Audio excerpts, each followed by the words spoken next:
Welcome to The Explainer. All right, let's just dive right in with a big question. Is your life something that's just happening to you, or are you the one actually designing it? Today, we're going to look at a really powerful tool that puts you right back in the driver's seat. And this question, this really gets to the heart of it all, doesn't it? It is so easy to get caught up in the day-to-day grind and just kind of drift along. But we're going to explore this incredible exercise that's all about helping you stop that drifting and start, intentionally creating the life you genuinely want to live. Now, this is way more than just setting a few goals. Life design, as you can see here, it's a total shift in your perspective. It's about going from being a passenger in your own life to becoming the architect of your future. You're not just reacting to things anymore, you are actively creating what comes next. I think most of us, if we're honest, live over on the left side of the screen, in the world of probability. We make choices based on what feels safe, what seems realistic, and you know what? We're conditioned to do it. But the real magic, the stuff that changes your life, that happens when you dare to step over into the world of possibility. And this exercise we're talking about, it's the key that unlocks that door. The amazing designer Debbie Millman just hits the nail on the head with this. I mean, think about it for a second. How many times have you had a big idea, a dream, and you immediately shut it down yourself with, no way, that's impossible. We are so often our own biggest obstacle, deciding something can't be done before we even give ourselves a minute to explore what could be. So, how do we break free from those limits we put on ourselves? How do we start thinking in that realm of pure possibility?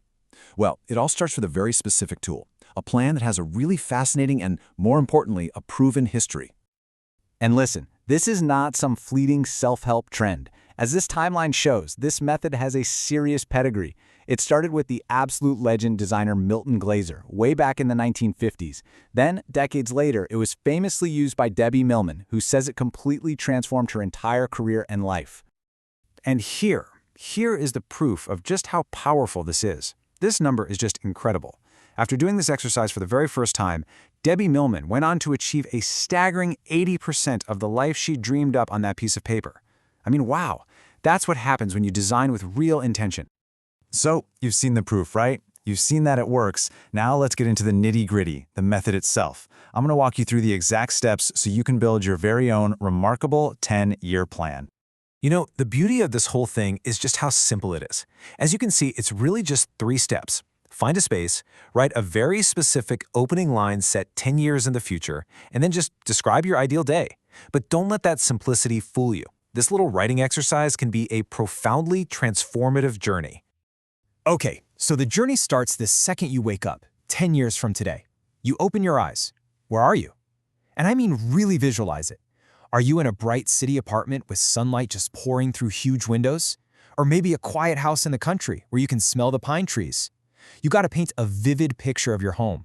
What does it look like, feel like? What does it even smell like? And now, think about who is there with you. And this isn't just about who's physically in the room. Is it a partner bringing you coffee? Kids laughing down the hall? Is it a beloved pet curled up at your feet? And then go deeper. What do your friendships feel like? What kind of love and connection truly, deeply nourishes your soul?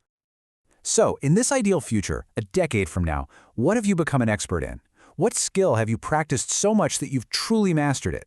Is it something creative like painting or playing the guitar? Or maybe you've mastered a new language, or you've become a recognized leader in your field. What's the accomplishment that makes you feel genuinely, deeply proud?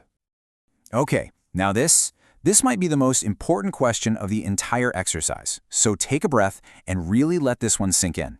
If you knew with 100% certainty that you could not possibly fail, what 5 things would you do? This is your chance. This is your permission slip to write down those huge, audacious, maybe even terrifyingly exciting goals that you've been too afraid to even say out loud. All right, now for this whole process to work, for you to really tap into what's possible, you have to adopt a very specific mindset. This is the secret ingredient, the thing that unlocks everything else. And it means you have to be willing to break some of your own internal rules. So here they are. These are your only rules for the exercise, and they're all about letting go. For this to work, you absolutely must ignore realism. You have to ignore probability. And maybe most importantly, you have to completely, totally ignore the process, the how of getting there. See, the second you start worrying about the how could I ever afford that? How would I get that promotion? That's the moment you start building walls around your dream. You suffocate it before it even has a chance to breathe. Right now, your only job is to dream, as big and as vividly as you possibly can, about the what. We can figure out the how later. So you have the tool, and now you have the liberating mindset you need to use it. So what's the final takeaway? How do you actually start to make all of this a reality? This powerful little tweak from Debbie Millman just says it all, doesn't it? This exercise isn't about faking it or just wishing for something. It's about making it.